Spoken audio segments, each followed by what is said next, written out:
Hello everyone, Shri IAS academy में आपका स्वागत है। जैसा कि आप जानते हैं कि श्री आईएएस एकेडमी ने आंसर राइटिंग सीरीज की शुरुआत की थी, जिसके अंतर्गत ऑलरेडी हमारे 192 पार्ट आ चुके हैं।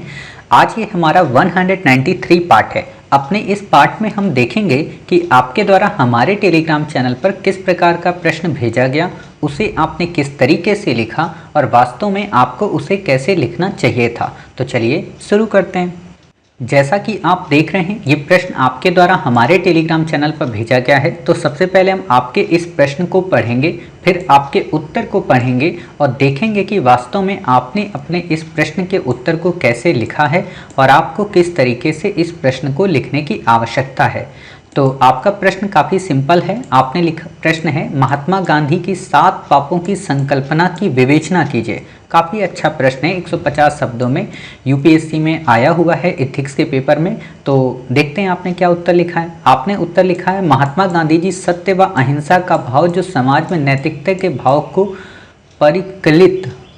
परिलक्षित होगा या परिकल्पित होगा, खैर जो भी आपने लिखा है यहाँ पे, लेकिन सही नहीं लिखा है। कुछ भी आपने लिखा हो, करेक्शन थोड़ा इसे कीजिए वर्तनी में।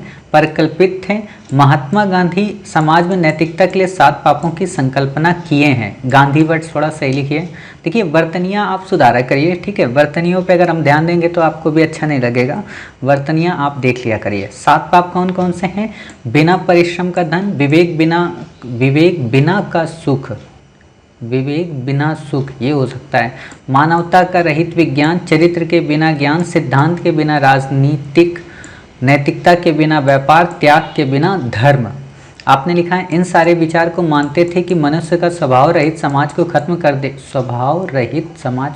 कर देगा, जो कि समाज के रहित कल्याण का स्वभाव नहीं हो पाएगा। ये क्या मतलब हो गया कि स्वभाव रहित समाज को, मनुष्य का स्वभाव रहित समाज को खत्म कर देगा। तथा महात्मा गांधी जी इन सारी बातों की पुष्टि की है। मेरा धर्म सत्य व अहिंसा पर आधारित है। सत्य मेरा भगवान है और अहिंसा उसे पाने का साधन तथा पवित्र साध के लिए साधन भी पवित्र होना चाहिए। महात्मा गांधी जी 7 ऐसी नैतिकता विचार के जो इस प्रकार संकल्पित हैं: ज्ञान एवं साहस, सामाजिक न्याय, अहिंसा, सत्य, लैंगिक समानता, स्वच्छता, पर्यावरण, नैतिकता। इन सारी बातों को अपने विचार में संकलित किए जो समाज में नैतिकता कल्याण का मार्ग के रास्ते में ले जा सकता है। कुल मिलाकर कहा जाए तो महात्मा गांधी जी इन सारी बातों, 7 पापों, इन विचारों में पुष्टित किए हैं जो आज वर्तमान समय में उसके विचार को लेकर समाज में कल्याण उच्च प्रदान किया जा सके। देखिए सबसे पहली बात ना कि आपने जो लिखा है, बातें आपने सही लिखी हैं, 7 पापों की संकल्पना भी आपने सही लिखी, लेकिन थोड़ा शब्दावलियों में थोड़ा हेर फेर है। मतलब शब्दावलियों हेर फेर का मतलब ये होता है कि एक प्रवाहवान शैली नहीं है। मतलब प्रवाह में जैसे होता है ना कि कोई बात बोली जाती है, जैसे मैं आपसे बोल रहा हूँ तो मेरी भाषा में एक प्रवाह है, कहीं पे कोई रुकावट नहीं है। कहीं आपको ऐसा नहीं लगेगा कि अच्छा जो मास्टर है वो पका तो नहीं रहा है, कहीं हमको ऐसी बातें नहीं नजर आएंगी, ठीक। तो वैसी ही आप शैली लिखा करें। दूसरी इंपॉर्टेंट बात यह है कि थोड़ा वर्तनियों पर ध्यान दें। तीसरी इंपॉर्टेंट बात है, जो आप 7 पाप लिखते हो ना, 7 पापों की जो ओरिजिनल कॉन्सेप्ट है या तो वो उसको आप लिखा करें, ठीक है। जैसे आप हमेशा पढ़ते होगे ना, सिद्धांत के बिना राजनीति, कर्म के बिना धन, आत्मा के बिना सुख, ऐसे शब्दों को आप लिखा करें, ठीक है। जैसे आपने यहाँ पे लिखा विवेक बिना सुख, गांधी ने विवेक बिना सुख कहा ही नहीं है, उन्होंने आत्मा के बिना सुख की बात की है, ठीक है। ये होता क्या है कि जब हम किसी पुस्तक को ले लेते हैं ना, तो उसमें ऐसी बातें मौलिक नहीं लिखी होती, तो आपको वहाँ पे वो बातें मेंशन कर देनी चाहिए, समझ गए। फिर आपको इसमें क्या करना चाहिए कि बार बार गांधी को ही नहीं बताना चाहिए। देखिए एग्जाम, आप ये सोचा करिए कि आखिरकार एग्जामिनर ने आपको इसलिए तो नहीं दिया होगा कि आप गांधी के बारे में हमें बताइए। उसने आपसे ये कहा कि आप गांधी के 7 पापों को बताइए और इन 7 पापों को अपने जीवन में या एक लोक सेवक के जीवन में क्या उपयोगी हो सकता है, जिससे वो वर्तमान समाज को चेंज कर सके, या वर्तमान समाज में क्या ये 7 जो बुराइयां हैं क्या नज़र आती हैं, लोगों को इनके दूर करने के क्या उपाय अपनाने चाहिए। आपसे ये पूछता है, आपसे ये नहीं पूछता है कि आप गांधी की पुस्तक का या गांधी के जीवन के जितने भी सिद्धांत हैं या जितने भी उनके मूल्य हैं उनको आप इन 150 शब्दों में लिखते हैं, ठीक है। तो जो आपसे नहीं पूछा है उसे आप कोशिश करें कि मेंशन ही ना करें। जैसे आपने यहाँ पे ये मेंशन कर दिया गांधी के नैतिक विचार, ठीक है, ये आपसे नहीं पूछा था। आपसे ये भी नहीं पूछा कि गांधी का धर्म व सत्य अहिंसा पर आधारित था।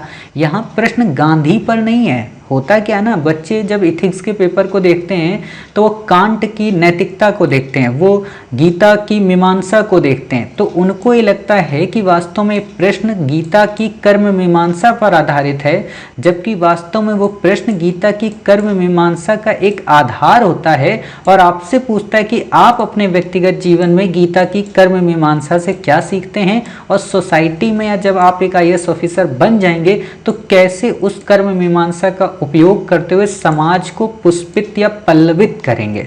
समझ गए, या एक उसे नई दिशा देंगे। ये परिकल्पित जो है ना, उसको देखो पल्लवित वर्ड यहाँ आएगा, ठीक है, अगर आपको लिखना हो, या परिलक्षित आप लिख सकते हो, ठीक। तो ये चीज़ें आपसे वो पूछता है। सिंपल सी बात है, अगर इस आंसर को लिखूं, या इसका जो एक बेहतरीन फ्रेम बनेगा वो ऐसे बन सकता है कि आप सबसे पहले महात्मा गांधी के 7 पापों की संकल्पना बता दें और डायरेक्ट लिखा करें। गांधी के बारे में देखो दुनिया को पता है कि वो सत्य और अहिंसा के पुजारी हैं, तो शब्दों को हम क्यों उसमें वेस्ट करें, ऑलरेडी हमारे पास लिमिट है। भाई आप बताइए, अगर आपको जब फ़ोन में पहले एक समय होता था ना कि आपको केवल 160 मिनट मिलेंगे इतने रुपए का रिचार्ज कराने पे, तो आप क्या करते थे, बिल्कुल फिक्स बात करते थे, और जब 59 सेकेंड हो जाते थे तो कह देते थे भाई फ़ोन काटो नहीं तो मेरा 1 मिनट और एक्स्ट्रा चला जाएगा। और अगर धोखे में अगर आपका 1 मिनट 1 सेकेंड हो गया तो आप उससे क्या कहते थे कि भाई साहब एक काम करो, 1 मिनट 59 सेकेंड तक और बात कर लो, क्योंकि ऑलरेडी मेरे 58 सेकेंड वेस्ट होंगे। तो वही काम आपको करना है कि 150 शब्दों का सदुपयोग करना है। कैसे आप कर सकते हैं इस प्रश्न का उत्तर डायरेक्ट लिखकर, तो आप ऐसे लिखा करें जब भी ऐसा प्रश्न आए कि महात्मा गांधी के 7 पापों की संकल्पना बताइए, तो आप बता सकते हो कि महात्मा गांधी ने भारतीय समाज या लोगों में नैतिकता के पुनरुत्थान के लिए 7 पापों की संकल्पना को दिया है, जो कि निम्नवत हैं। अब यहाँ पे आप लिख दीजिए 7 पाप कि सिद्धांत के बिना राजनीति की बात करते हैं, कर्म के बिना धन की बात करते हैं, आत्मा के बिना सुख की बात करते हैं, चरित्र के बिना धन की बात करते हैं, नैतिकता के बिना धन की बात करते हैं, मानवीयता के बिना विज्ञान की बात करते हैं, और त्याग के बिना पूजा की बात करते हैं। आप ये चीज़ें जब लिख दिए, ठीक, तो अब आप नीचे लिखो, इसका विश्लेषण करो एक एक लाइन का। हालांकि जरूरी नहीं एक एक लाइन को आप एक एक पैरा में लिखें, ऐसे नहीं करना। आप ऐसे लिख सकते हैं कि हाल की कुछ घटनाओं से स्पष्ट होता है कि वर्तमान राजनीतिक परिदृश्य कहीं ना कहीं सिद्धांत विहीन हो गई है। हालांकि आज भी कई ऐसे राजनेता विद्यमान हैं जो सिद्धांत परक राजनीति में विश्वास करते हैं। और एग्जाम्पल डाल दो अटल बिहारी वाजपेयी। अटल बिहारी वाजपेयी क्यों? क्योंकि अटल बिहारी वाजपेयी कांग्रेस को भी पसंद है और बीजेपी को भी पसंद है, और इस समय दोनों के बीच ही वर्सेस चलता है। लेकिन अटल बिहारी वाजपेयी को लेकर दोनों में मतभेद नहीं है। समझ गए क्यों नहीं है? आपने देखा होगा, आपको पता भी होना चाहिए कि जब भारत सरकार गुजराल साहब के नेतृत्व में थी तो उन्होंने क्या किया, सॉरी गुजराल का मैं नाम ले रहा हूँ, कि भारत सरकार उस समय थी PV नरसिम्हा राव के समय पे जब सरकार की बात आई थी, तो उस समय अटल बिहारी वाजपेयी को UN में रिप्रेजेंट कराया गया था इंडिया की तरफ से, जबकि सरकार दूसरी थी और वो विपक्ष के नेता थे, लेकिन फिर भी उन्हें भेजा गया। क्यों? क्योंकि उनका सभी पार्टियां सम्मान करती थी, क्योंकि वो सिद्धांत परक राजनीति करते थे। तो आप ये लिख सकते हैं एग्जाम्पल में। फिर आप बता सकते हो कि आजकल लोग बिना कर्म के ज़्यादा से ज़्यादा शॉर्टकट पे में धन की प्राप्ति करना चाहते हैं, जो कि कहीं ना कहीं आत्मिक सुख को तिलांजलि देने के समान है। आप ऐसे लिख सकते हो। अब तीनों आपके मिल गए। हाल ही के दिनों में देखने को मिला है लोगों ने चरित्र को दांव पर लगाकर धन की काफ़ी ज़्यादा प्राप्ति की है, चाहे वो विजय माल्या हो, चाहे नीरव मोदी हो, है ना। आप इनका जिक्र कर सकते हो। नैतिकता के बिना धन, आप देख सकते हो कि हाल ही में कोरोना के टाइम पीरियड पे कई सारे लोग ऑक्सीजन सिलेंडर की ब्लैकमेलिंग कर रहे हैं, साथ ही उन्होंने एम्बुलेंस को लेकर काफ़ी हाई किराए रखे, जो कि एक तरीके से नैतिकता को प्रदर्शित कर रहा है। साथ ही हम देखते हैं कि किस तरीके से गंगा में या यमुना में या किस तरीके से बिहार में कई सारी लाशें ऐसी ही बहा दी जा रही, जो कि कहीं ना कहीं नैतिकता के पतन को दर्शाता है। साथ ही हम ये भी देखते हैं कि आज किस तरीके से दुनिया परमाणु हथियारों के जखीरे पर बैठी हुई है, जिससे ये स्पष्ट होता है कि आज विज्ञान मानवता की उस धुरी को पूरी तरीके से बाधित करने का प्रयत्न कर रहा है। समझ गए। अंत में आप बता सकते हो कि हाल ही के दिनों में देखा गया कि लोग धर्म के आडंबर में इतना गमगीन हो, इतना संलिप्त हो गए हैं कि वो एक तरीके से पूजा तो करना चाहते हैं, लेकिन किसी भी चीज़ का त्याग नहीं करना चाहते, बल्कि सभी सार्वभौमिक सुखों से अपने आप को लक्षित रखना चाहते हैं। जैसा कि हम देखते हैं कि हाल ही के दिनों में आसाराम बापू की बात हो, या फिर आप इनका राम रहीम बापू की एग्जाम्पल दे सकते हो। क्यों? क्योंकि इनके अंदर त्याग नहीं है। पूजा करते हैं, ईश्वर की आराधना करते हैं, लेकिन किसी भी चीज़ को त्यागना नहीं चाहते, मतलब पूरे सुख में, सार्वभौमिक सुख में रहना चाहते हैं। इसी चीज़ को जब आप लिख देंगे ना, तो एग्जामिनर समझ जाएगा कि अच्छा इस बच्चे को ये सातों पाप ही नहीं पता है, बल्कि सातों पापों से सातों एग्जाम्पल पता हैं। और सातों एग्जाम्पल पता किसको होंगे आप बताइए? उसी को तो होंगे ना जो अपने अंदर इन पापों को रखना नहीं चाहता है, यानी कि जो हमेशा कर्म के आधार पर मेहनत करके पैसा कमाना चाहता है, जो नीति परक होकर व्यापार करना चाहता है, जो त्याग के साथ साथ पूजा करना चाहता है, जो विवेक के लिए कर्म करता है ना कि सुख के लिए, समझ गए? जो अपने चरित्र को हमेशा प्रखर रखता है, जो सिद्धांतवादी होकर ही पॉलिटिक्स करता है। जैसे सिंपल सी बात है, कोई व्यक्ति आपसे कितना भी कहे कि भाई साहब आप चोरी करेंगे, आप कहोगे नहीं करेंगे। कोई व्यक्ति आपसे कहे कि यार एक इंसान का मर्डर करना है, उसमें आपको 2 करोड़ रुपए मिलेंगे, आप कहोगे भाड़ में जाओ, नहीं करना है। क्यों नहीं करना है? क्योंकि नैतिकता है भाई, अपनी फैमिली है, अपना परिवार है। मेरे माता पिता क्या सोचेंगे कि उनके बच्चे की परवरिश जो थी वो एक तरीके से आतंकवादी की थी? बिल्कुल नहीं सोचेंगे। आप देखिए भारतीय सेना में कितने सारे ऐसे लोग हैं, उनको कितने ऑफर आते होंगे कि आप हमारी खुफिया बातें अपनी बताइए। अभिनंदन साहब को गिरफ्तार कर लिया गया, उनसे क्या नहीं पूछा गया होगा, बट वो नहीं बताते हैं। क्यों? क्योंकि वो भारत माता के प्रति कृत संकल्पित हैं। उनका जो सिद्धांत है, उनका जो चरित्र है, उनका जो नैतिकता है, वो पूरी तरीके से निष्ठावान है भारत सरकार के प्रति।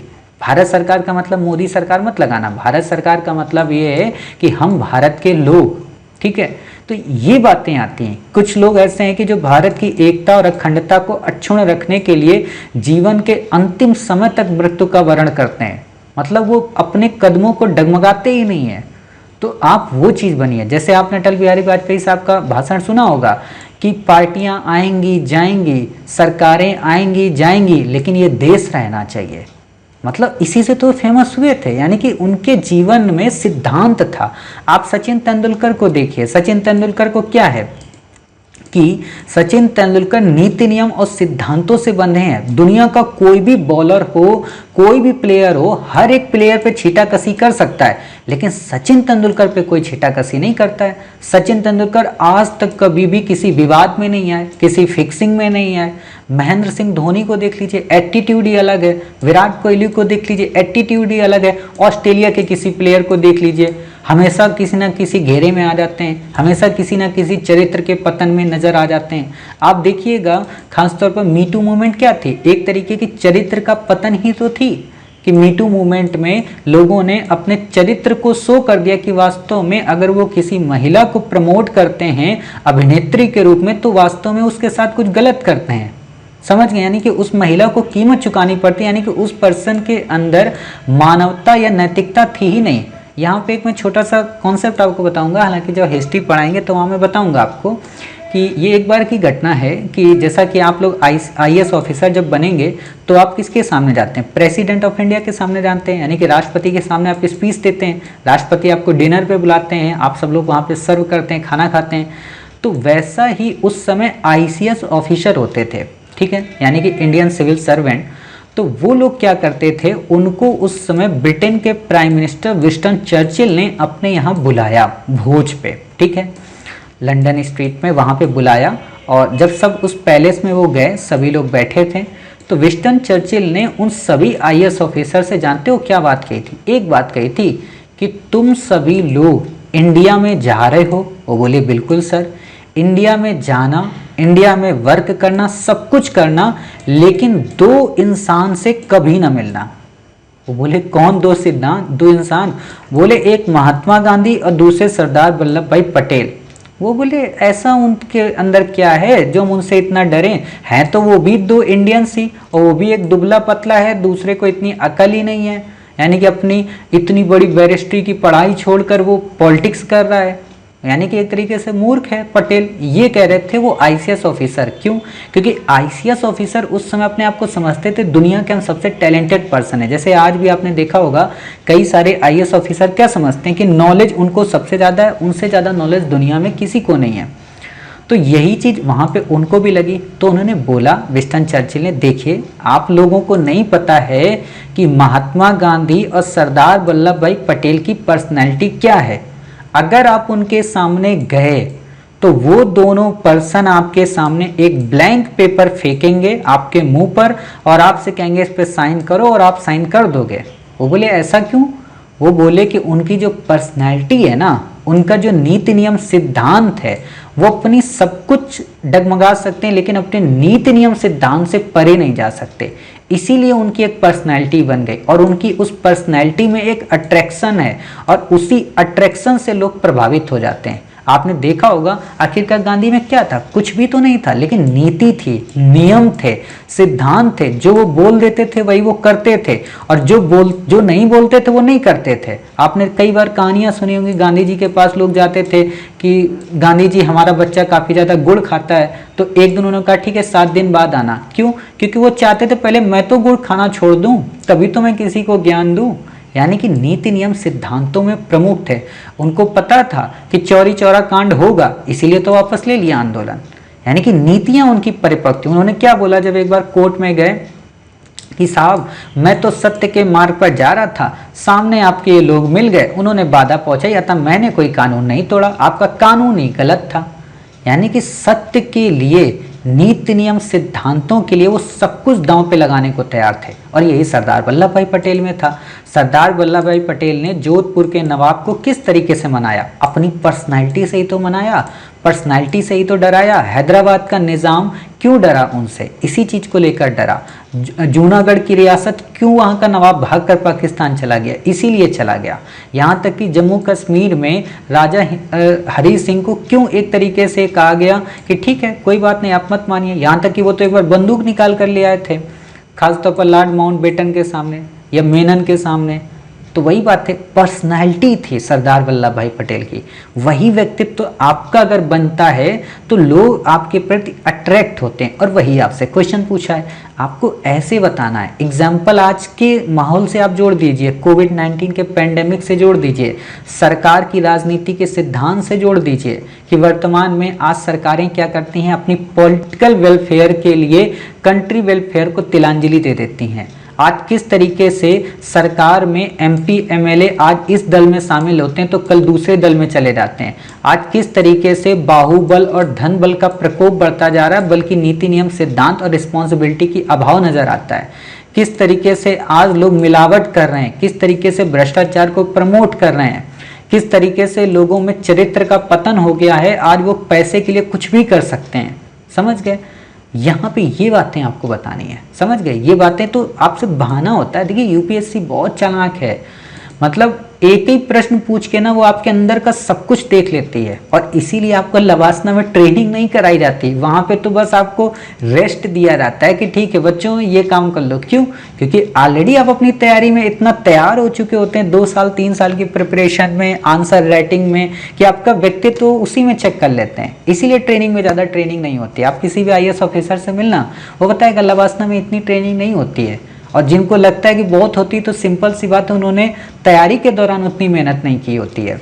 ठीक है, तो उम्मीद है आपको ये प्रश्न समझ में आ गया होगा। साथ ही ये भी समझ गए होंगे यूपीएससी में इस प्रश्न के उत्तर को हमें कैसे लिखना चाहिए, कैसे वर्तमान की घटनाओं से ऐड करना चाहिए और कैसे अनावश्यक बातों को हमें यहाँ पे लिखने की आवश्यक नहीं है। ठीक है, तो उम्मीद है आपको प्रश्न समझ में आया होगा। मिलते हैं आप ही के द्वारा भेजे गए एक नए प्रश्न के साथ। तब तक अपना ख्याल रखिए, स्वस्थ रहिए, सोशल डिस्टेंसिंग का पालन करते रहिए।